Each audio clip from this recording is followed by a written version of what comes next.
करीब 1.5 महीने के बाद मुख्यमंत्री उमर अब्दुल्ला अपनी कैबिनेट मीटिंग फिर से लेने जा रहे हैं। इससे पहले करीब 8 मई 2026 को कैबिनेट मीटिंग जम्मू कश्मीर के भीतर की गई थी। इस बार जो मीटिंग है वह मीटिंग सिविल सेक्रेटरीट श्रीनगर के भीतर होगी। इसमें जो है सभी उन डेवलपमेंटल इश्यूज़ पर जो है वह बातचीत की जाएगी और ख़ासकर जो आखिरी मीटिंग हुई थी उसमें जो फैसले लिए गए थे उनकी प्रोग्रेस क्या है उसको लेकर भी जो है वह डेटा शायद से मांगा जाएगा। लेकिन इस बीच ये मीटिंग इसलिए भी अहम मानी जा रही है क्योंकि जम्मू कश्मीर के भीतर रिजर्वेशन का मुद्दा सबसे ज़्यादा इस समय जो है वह चर्चित मुद्दा है, जिसे लेकर खुद MP रहुल्ला जो है वह बीते दिनों ही उनके साथ में एक युवाओं का बड़ा डेलीगेशन मिला है। उसी के चलते जो है वह खुद नेशनल कॉन्फ्रेंस के विरुद्ध जो है वह खड़े हुए हैं। उमर अब्दुल्ला ने बीते दिनों एक बाइट दी थी जिसमें उन्होंने साफ तौर पर बताया था कि उन्होंने रिजर्वेशन का ड्राफ्ट जो है वह पूरा फाइनल कर दिया था। उसके बाद लेफ्टिनेंट गवर्नर को जो है वो फाइल भेजी गई। लेफ्टिनेंट गवर्नर द्वारा जो है MHA यानी कि मिनिस्ट्री ऑफ होम अफेयर्स को भेजी गई। वहाँ से कुछ सवालात, कुछ क्वायरीज जो है वह खड़ी की गई है। उन्हीं क्वायरीज को जो है वह वापस आज इस मीटिंग के भीतर डिस्कस किया जाएगा। उमर अब्दुल्ला का ये भी कहना है कि हमने उन सारे सवालों के जवाब जो हैं वह दे दिए हैं, लेकिन अब उन्हें मीटिंग के भीतर डिस्कस किया जाएगा। अगर कैबिनेट से उसे अप्रूव मिलता है तो वापस से ये फाइल लेफ्टिनेंट गवर्नर तक जाएगी और फिर लेफ्टिनेंट गवर्नर से ये फाइल जो है ये वापस MHA पहुंचेगी। और अगर फिर MHA अप्रूव करता है तो उसके बाद रिजर्वेशन पर क्या कुछ जो है जम्मू कश्मीर की सरकार ने सोचा है वह सब हमारे सामने जो है वह आएगा। इससे पहले भी बहुत बार जब मुख्यमंत्री से पूछने की कोशिश की गई है कि आखिर रिजर्वेशन में क्या रखा हुआ है, कौन कौन से समुदायों को या किस किस में कितनी परसेंटेज रखी गई है, तो उसे लेकर मुख्यमंत्री ने साफ जवाब नहीं दिया है। उन्होंने कहा है कि जैसे ही ये फाइनल होकर तैयार हो जाएगा, जब सामने आएगा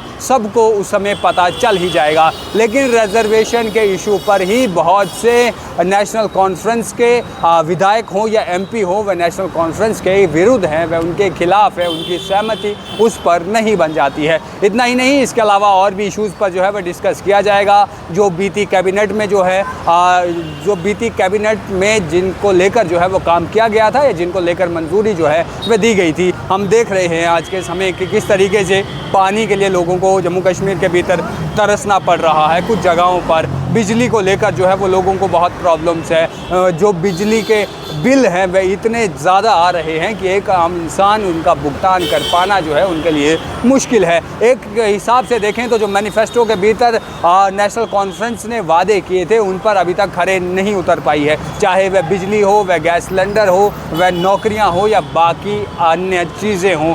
जो भी उन्होंने वादे किए थे उन पर वह खरे नहीं उतर पाए हैं। इसी के साथ साथ में उन्होंने जो फैसला लिया है कि स्टेटहुड को लेकर वह दिल्ली के जंतर मंतर पर जाके या दिल्ली के पार्लियामेंट के बाहर जाकर जो है जब मानसून सत्र शुरू होगा उस समय वह प्रोटेस्ट भी करेंगे। बहरहाल वह बात की बातें रही, लेकिन आज जो कैबिनेट मीटिंग श्रीनगर के भीतर होने जा रही है, देखना ये होगा इसमें क्या कुछ फैसले लिए जाते हैं। क्या रिजर्वेशन जो इस समय युवाओं के लिए सबसे बड़ा मुद्दा जम्मू कश्मीर के भीतर बना हुआ है, क्या इसे कैबिनेट अप्रूव करती है? क्या वाकई में जो जवाब आप दिए गए हैं उन पर सबकी हामी होगी, सब जो है उसे मंजूरी देंगे? और अगर ये वहाँ से मंजूरी मिल जाती है उसके बाद वो फाइल लेफ्टिनेंट गवर्नर के पास पहुँचेगी। लेफ्टिनेंट गवर्नर से वह फाइल जो है वापस MHA पहुँचेगी और MHA अगर अप्रूव कर देता है तो उसके बाद वह पॉलिसी जम्मू कश्मीर के भीतर लागू होगी। लेकिन बहरहाल देखना ये होगा कि आखिर कब 2 साल सरकार के ऑलमोस्ट जो है वह ख़त्म हो चुके हैं। आने वाले समय में कब जम्मू कश्मीर के युवाओं को